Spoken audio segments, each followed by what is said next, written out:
Sex and Vanity by Kevin Kwan. Alright, everyone. So, if you didn't see my last video, which was Book Lovers, hopefully I didn't post anything before this. Editor Brit, link it up here. Go watch it. It's great. But transitioning right into Sex and Vanity, because I went right from Book Lovers to Sex and Vanity on the beach here. Holy crap! Little bit thinner than his Crazy Rich Asians series, Crazy Rich Asians, China Rich Girlfriend, and Rich People Problems. And, but just as much of a trip. I remember reading the back. I didn't read the back before I just started, like, I dove right in. I read the back when I bought it, but I dove right into the story. And again, he does this fun thing I forgot about with, like, Crazy Rich Asians, is he plays with time as well as, like, Emily Henry, like I discussed in all of my videos about her books. So we spend the first, I want to say, third of this book in 2013 in Capri, and it's amazing. And then we jump forward to the Hamptons in, I want to say, 2018. And holy crap, I'm like, woo. And it's really fun because we have a 19-year-old protagonist. So she goes from 19 in Capri when we meet her to when we do the jump. She's, I want to say 23. Yeah, 24. She's almost 24. I don't think she quite turned 24. She might be 24. She might almost be 25. They don't ever really say it, but I was doing the math and I'm like, oh, she's like my age, which is also really weird to consider. I'm almost 24 and I gotta not think about it. Yeah, where to begin? The name really says it all. It's Sex and Vanity. And that's what I love. People call his work very satirical. I'm inclined to agree, because there's almost no way people like this exist, but you know people like this exist. And Lucy Churchill is the main character. I loved Lucy. Pause for laughter. But she was cool, and it took me a minute to realize, because she is 19 in Capri when we start, and she's with her older cousin, Charlotte. And it took me a minute to realize, oh, Charlotte's like 40, or like in her late 30s, early 40s. Charlotte's not young. So my brain had to wrap around that idea. My brain also had to wrap around the idea of, so Lucy's mom is, I think she's from Hong Kong. Her family, I should say, is from Hong Kong. She's like, Lucy's mom's like the third generation Asian American. So her great-grandparents, Lucy's great-grandparents, are the ones who came to America. And so Lucy's mom married a rich white guy, and they had both kids. And Lucy's brother, Freddie, looks white. He doesn't have much, how genetics work. He looks like, they say a lot like his dad, but he has a couple of his mother's features. And Lucy looks very traditionally like her mother. She looks very Asian, like Chinese. And Lucy talks a lot about about how that has affected her in her own family. Her family is all of these, they keep using the term WASP and WASPy, which I'm kind of in love with. I don't know why, I thought it was funny, but she goes, they're all like wasps, and here I am. She is told, her grandmother, which is so this is what I was talking about with Charlotte. So Charlotte's like in her 40s. Charlotte's also white, with Lucy, who is Chinese American, and just the implications of that. And I had to keep reminding myself about that, because I was like, why is Charlotte being this way about it? And I'm like, oh, older than Lucy, white. And there's all of these things. And Lucy talks about George Zhao. I'm so sorry, I can't pronounce anything. But George, who is they're from Hong Kong. He lived in Sydney for a little bit, so he has like this really fun, they were like, he's kind of got an Aussie accent. He surfs. He's really gorgeous. And Lucy was saying about how she went to an all-girls school, but she never really met like an Asian guy. Like she never, and that was, there's a lot of like, there's some racism that involves that, like from her family. Like her cousin says something like, well, it's in your DNA to like him, and it's like, whoa, that's way out of line. And that's kind of the whole, like, a nice undertone to this story, which I like in Kwan's work. He does this with Crazy Rich Asians as well. And the fact that it's all about the family you have and where you come from. And what's funny is in Crazy Rich Asians and China Rich Girlfriend and Rich People Problems, and that whole trilogy, it's about Rachel not being from a rich family. She's Chinese American. She's Asian American. She's not insert the name of the family here. I forgot their last name. But she's not like them. And the same thing is here, except reversed. It's basically like a white family, very focused on keeping their money. They say that the Churchills and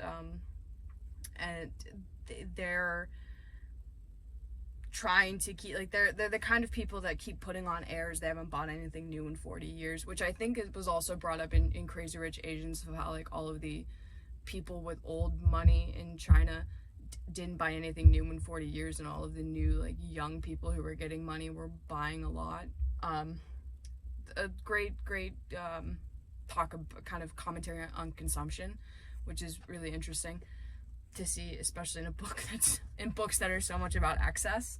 But yeah, so Lucy, what basically happens is Lucy's in Capri, she's going to Brown. That's another fun thing, that I don't think he did this in the Crazy Rich Asians trilogy, but he does this in here, is anytime you're introduced to a character, there's a parentheses where they went to nursery school, middle school, high school, college, after college if there was like a doctorate or something, which I liked. It was all about kind of where you are. I think Crazy Rich Asians and all of that series was all about how they, like, kind of where they got their money, or who their family was always like, this is the family.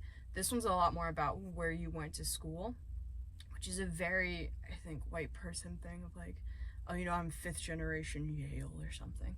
But I thought that was interesting about where you were educated. And I thought the focus on education was really interesting, especially because all of these people are kind of just dumb and they don't really do anything. Nobody works. It's all just, they have money. So she's in Capri and she meets this George and his mother Rosemary, who is quite a character. I love her. And long story short, this incident happens in Capri, and Charlotte takes over and was like, we're not talking about it, this, that, and the other. And then they all go, and she goes, we're leaving, Lucy, we're leaving. They leave like a day early.